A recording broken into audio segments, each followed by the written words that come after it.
100 years in the future, what would our society look like? What would we believe?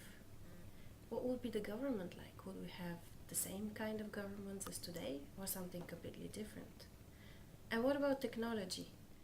The 1900s, for example, were the era of the Industrial Revolution. This century, we call it the century of information. What would the next century be called? In 100 years, will we call it the virtual century or something else?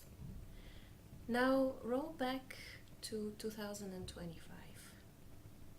15 years from now. How much could change in that much time? You would say, probably not very much. But think about 15 years ago. For example, for me, 15 years ago, I touched a computer mouse for the first time. I saw the internet for the first time, and it wasn't anything like what it is today. There were no web browsers. There was no instant anything. The only instant thing we had was coffee. There were no mobile devices, there were no GSMs, no SMSs, nothing of that kind. We even believed that there was a physical limit to how much storage we can have on a computer. We thought 2 gigs was like the maximum you can ever get. So during the Long Now at Cybos, we want to tackle some of the big questions and look at what the 15-year future of our industry can look like. Answer things like, what is money going to be like? Would it exist or would it not? What sort of values would it represent? And what would be this universal value that we will all consider at that point? What about trust?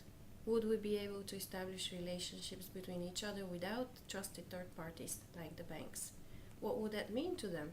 Would they invent a new business? Would they play a different role? And what about stability of the financial system? Would it be healthy? And how would we know it? These are the kind of questions we want to answer during the Long Now at Cybos. This was inspired by 2 initiatives, the Long Now Foundation on one side, which looks at long-term planning, 10,000 years in the future, and the Long Finance, another initiative which was started recently in the UK.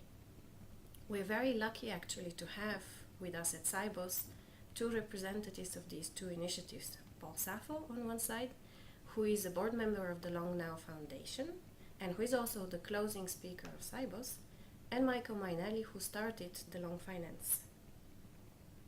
I guess some people will call what we're trying to do future forecasting. We call it dreaming up the future. And we're hoping that together with all of you, we'll be able to come up with a vision of what 2025 can look like for our industry, and hopefully build a common and better vision. So join us and dream with us in our interactive workshops. Whoa!